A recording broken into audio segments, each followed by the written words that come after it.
Klassika fanta zavqi bilan to'qnashganda u paydo bo'ladi.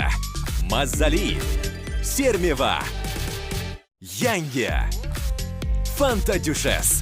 Fanta uslubidagi Duchessni tatib ko'ring. Xohlaysanmi? Hey yo, hammaga salom. Siz bilan oilaviy kanal Rezif Movies. Bugun biz yana bir dahshatli Alien Resurrection nomli filmni qisqacha sharhlab beramiz. Kinoni boshlashdan oldin mehnatimizni qadrlab, videoga like bosing va kanalimizga obuna bo'ling. Aytgancha filmni to'liq versiyasini Telegram kanalimizdan topishingiz mumkin. Silka opsiyasida. Yaxshilab o'rnash bo'ling. Qani boshladik. Ripley o'zga sayyoraliklarga qarshi kurashganiga 200 yil bo'lgan. Endi esa USN Auriga kemasidagi olimlar uni klonlash ustidan harakat qilishmoqda. Ular Ripley vafot etgan joydan qon namunasini topib, 8-urinishda muvaffaqiyatli klon yaratishadi. Amaliyot paytida uning bachadonida begona jonzot homilasi borligi aniqlanadi va bu homila chiqarilib, kapsulada saqlanadi. Ripley uyg'onib, shifokorlarning yuzini oynaga uradi, ammo uni darhol hushidan ketkazishadi. 3 kundan so'ng u yana uyg'onadi va qo'lida 8 raqamli tatuirovka qilinganligini ko'radi. Tekshiruvlar davomida uning sog'lig'i mukammal ekanligi aniqlanadi. Jarohatlari tezda tuzalgan. Vren unga yaqinlashganida Ripley uni oyoqlari bilan mahkam ushlab oladi. Bu uning g'ayritabiiy kuchiga ega bo'lganligini isbotlaydi. Ripleyga turli testlar o'tkaziladi. U aql bovar qilmas tezlikda o'rganadi. Olimlar uning DNKsini o'zga sayyoralik bilan aralashganini tushunishadi. Bolaning suratini ko'rganida Ripley yig'laydi. U o'lgan qizi va yo'qolgan farzandlarini eslaydi. Bu armiya generali Perezni g'azablantiradi, chunki ular his-tuyg'ulardan xoli itoatkor klon ishlashgan edi. Keyin ular Ripleydan chiqqan o'zga sayyoralik aslida urg'ochi ekanligini va tez orada tuxum qo'yishni bilishadi. Olimlar Ripleyga klonlash jarayonini tushuntirishadi. Ripley ularda o'zga sayyoralik mavjudligini fahmlab, hammaning halokat topishini ogohlantiradi. Ammo ular buni jiddiy qabul qilishmaydi. Shu payt Betty kosmik kemasi keladi. Uning ekipaji yollanma askarlardan iborat bo'lib, ular Perez topshirig'iga ko'ra o'zga sayyoralik ustida tajriba o'tkazish uchun begunoh fuqarolarni olib kelishgan. Ular dam olish uchun xonalar so'rashadi va laboratoriyaga kirmaslik sharti bilan joylashishadi. Fuqarolar esa laboratoriyaga olib ketilib, o'zga sayyoralik tuxumlar oldiga qo'yiladi. Bu orada Ripley basketbol o'ynab, tezligi va reflekslarini sinab ko'radi. Yollanma askarlar uni ko'rib qolishadi. Joner unga tegmoqchi bo'ladi, lekin Ripley buni darhol to'xtatadi. Unga fint qilishga ulgurgan Jonerni osonlikcha yengadi. Boshqa askar hujum qilganda ham Ripley uni yengadi. Olimlar uni olib ketish uchun kelganida Ripley mukammal zarba bilan to'pni uloqtirib ketadi. Uning burnidan tushgan qon esa metallni eritadi. Endi uning qoni ham o'zga sayyoraliknikidek kislotali. Oradan vaqt o'tib, Jediman o'zga sayyoralik ustidan tajribalarni tekshiradi. O'zga sayyoraliklardan biri unga g'azab bilan qaraydi. U esa masxara qilib yuzini oynaga tekkizadi. Jonzot bo'kirgach, Jediman sovuq gaz chiqarib uni tinchlantiradi. Endi o'zga sayyoralik faqat u tugmani bosmoqchi bo'lsa chekinadi. Shu orada Kal mast bo'lib ko'rinadi va ekipaj uni xonadan chiqarib yuboradi. U yashirincha Ripley saqlanayotgan joyga kiradi va uning chandiqini ko'rib, o'zga sayyoralik allaqachon olib tashlanganini tushunadi. Ripley uyg'onganida Kal uni o'ldirishga tayyor ekanligini aytadi, lekin Ripley qo'rqmaydi. Kal pichoqni uning kaftiga sanchganida qon pichoqni yemirib yuboradi. So'ng teshik tezda bitadi. Ripley Kalni yuziga tegishga majbur qiladi va o'zga sayyoralik mavjudligini his qilayotganini aytadi. Kal uni yordam berishga chaqiradi, ammo Ripley kech bo'lganini bildiradi. Kal chiqib ketayotganida qo'riqchilar va Vren uni ushlab qolishadi. Keyin Vren yollanma askarlarga qattiq tanbeh beradi. Ular yagona qoidani buzishgan. Bunga javoban yollanmalar otishmani boshlashadi va askarlarni yengib, ustunlikka ega bo'lishadi. Elinch Kaldan haqiqatni so'raydi va u hukumat agenti ekanini, tajribalarni to'xtatishga kelganini aytadi. Laboratoriyada Jediman holatni ko'rib turadi, ammo o'zga sayyorliklardan ikkitasi 3-o'zga sayyorlik ustiga hujum qilib uni o'ldiradi. Uning kislotali qoni polni eritadi.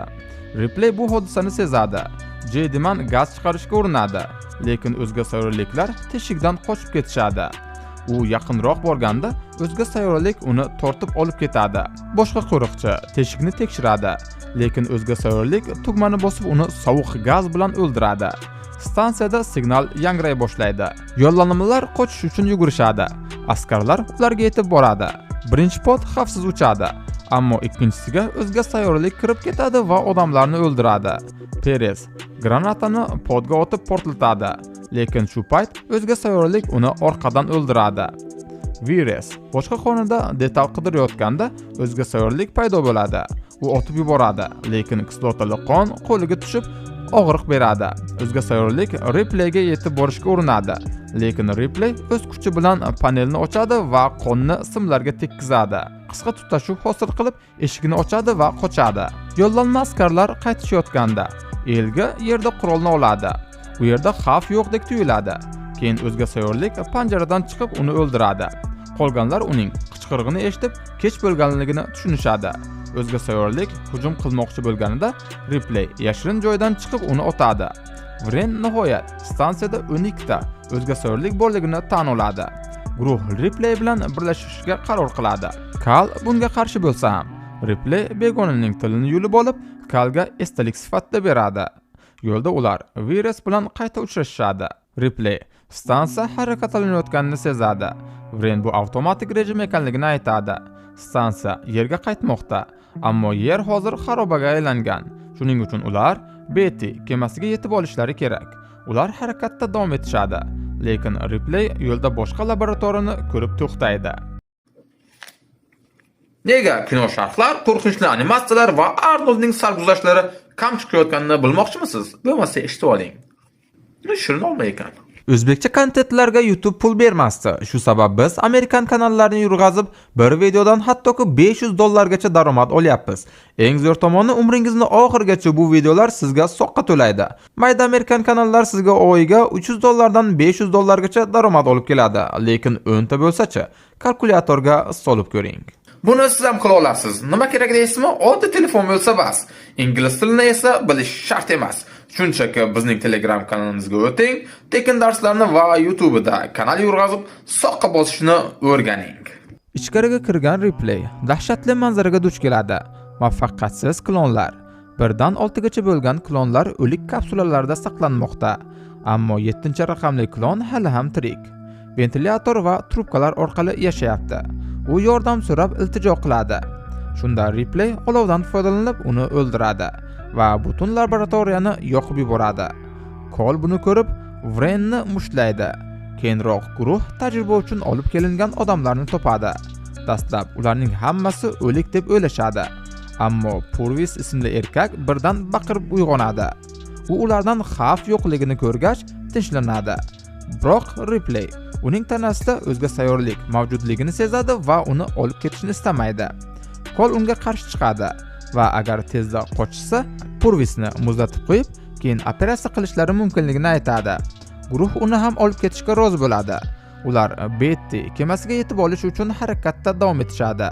Navbatdagi hudud ovqatlanish zali, to'laligicha suv ostida. Shuning uchun Vries nogiron aravachasini tark etib, Tracy orqali bog'lanadi. Boshqa yo'lak yanada ko'proq suv ostida bo'lib, suzishga to'g'ri keladi. Suzayotganlarida ikki o'zga sayyoralik ularga hujum qiladi. Joner ulardan birini o'ldiradi. Ikkinchisi esa bir yo'llanmani olib ketadi. Boshqalar suzishda davom etishadi. Ammo yo'lni o'zga sayyoraliklar qoldirgan noxush membrana to'sib turardi. Ripley uni sindirib, guruhga nafas olish imkonini beradi. Ammo ular o'zga sayyoralik tuxumlari o'rtasida qolib ketishadi. Bir o'zga sayyoralik Ripleyga hujum qiladi. U esa suv ostida kurashib uni o'ldiradi. Keyin guruh granatalar bilan tuxumlarni portlatadi. Shu payt suv ostidagi o'zga sayyoralik qaytib keladi. Ular esa narigi yo'lakka o'tib, narvon orqali chiqishga harakat qilishadi. Narvon oxiridagi eshik ochilmaydi. Vren Koldan qurol olib eshikni ochishga urinayotgandek qiladi, lekin uni otib yuboradi. Kol suvga tushadi. G'azablangan Vries Vrenga qarata o'q uzadi. U esa chetga o'tib, tasodifan eshikni ochib yuboradi va o'zi qochib ketadi. Shu payt o'zga sayyoralik narvonga chiqib keladi. O'qlar va kislotali qon Chrisni jarohatlaydi. O'zga sayyoralik uning oyog'idan ushlab turadi. Chris ortiqcha yuk bo'lmasligi uchun o'zini pastga tashlaydi va o'zga sayyoralik bilan birga halok bo'ladi. Eshik ochiladi va Kol ichkaridan chiqadi. Ular xavfsiz xonaga o'tishadi. Ripley Cole'ning yarasini tekshirganda u aslida android ekanligini bilib oladi. Cole o'zini ikkinchi avlod androidi deb tanishtiradi. Ular o'z-o'zini anglab, modemlarni yoqib yuborishgan va odamlar orasida yashirinishgan. Ripley uni kapellaga olib boradi va Cole'ni stansiya kompyuteriga ulaydi. Cole stansiya yerga qarab ketayotganini tasdiqlaydi. O'zga sayyoraliklar yerga chiqsa, insoniyatga yuqtirib yuborishadi. Stansiyada yetarli energiya qolmagan. Shuning uchun Ripley unga stansiyani yerga tushirishni buyuradi. Bu vaqtda Wren Betty kemasiga yaqinlashadi. Ammo Cole eshikni berkitadi va ovozli tizim orqali o'zga sayyoraliklarni unga yo'llaydi. Guruh yana kemaga qarab yo'l oladi. Joner stansiya qulashini eshitib, Cole'ga hujum qilmoqchi bo'ladi. Ammo Ripley uni bog'lab, og'zini yirtib yuborish bilan tahdid qiladi. Shu payt Ripley qandaydir ovoz eshitadi va o'zga sayyoraliklarning shohi qiynalayotganini sezadi. To'satdan u pol ostidan tortib olib ketiladi. Ammo bu safar o'zga sayyoralik unga tegmaydi. Ularning DNKlari aralashganligi sababli uni o'zlaridan biri deb hisoblab uni inlariga olib ketishadi. Bu orada qolgan guruh nihoyat Betty kemasiga yetib keladi.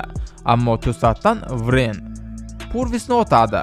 Wren Cole'ni garovga oladi va ular bekorchi bahslashayotgan paytda Purvisning ko'kragida o'zga sayyoralik jonlanadi. Purvis og'riq ichida Wren tomon yurishni boshlaydi. O'qlar uni to'xtata olmaydi. U Wrenni do'pposlay boshlaydi. So'ng o'zga sayyoralik ichidan chiqadi. Yo'lolmalar o'q uzib ikkalasini ham o'ldirishadi. Ripley esa bu vaqtda o'zga sayyoraliklar inida. Bu yerda ko'plab o'zga sayyoraliklar va shoh o'zga sayyoralik ham bor edi. Delirium holatdagi Geduman kapsulada osilgan. U Ripleyga aytishicha, shoh o'zga sayyoralik insoniy reproduktiv tizimni meros qilib olgan. Tuxumlar qo'yilgandan so'ng u bachadon kabi kapsula orqali insonga o'xshagan yangi jonzotni tug'adi. Bu yarim o'zga sayyoralik, yarim odam maxluq. Ya'ni tug'ilgan jonzot darrov shoh o'zga sayyoralikni o'ldiradi va Ripleyga suykaladi. Chunki u uni onasi deb o'ylaydi. Geydiman yana gapirishga uringanida bu jonzot uning boshini yulib tashlaydi. Ripley bu chalg'itishdan foydalanib qochadi va Betty kemasiga sakraydi. Uni sakrash arafasida ushlaydi. Kema havoga ko'tariladi. Ammo Cole eshiklardan biri ochiq qolganini ko'rib, uni yopmoqchi bo'ladi. Shu payt u ichkariga yashinib kirgan yangi maxluqni ko'rib qoladi. U undan qochishga harakat qiladi. Kemaning beqarorligi esa uni silkitmoqda. Bir yo'llanma Cole'ni qidirib keladi, ammo maxluq uni o'ldiradi. Ripley Cole juda uzoq qolayotganidan shubhalanib o'sha xonaga yuguradi va yangi maxluq Cole'ni yarasini titayotgan holda topadi. Ripley unga mehribon onadek muomala qilib, e'tiborni chalg'itadi. So'ng o'z qonini derazaga sepib, kislotaning yordamida teshik hosil qiladi. Kema bosimi pasayadi va maxluq teshikka tortila boshlaydi. Cole va Ripley ushlanib qoladi.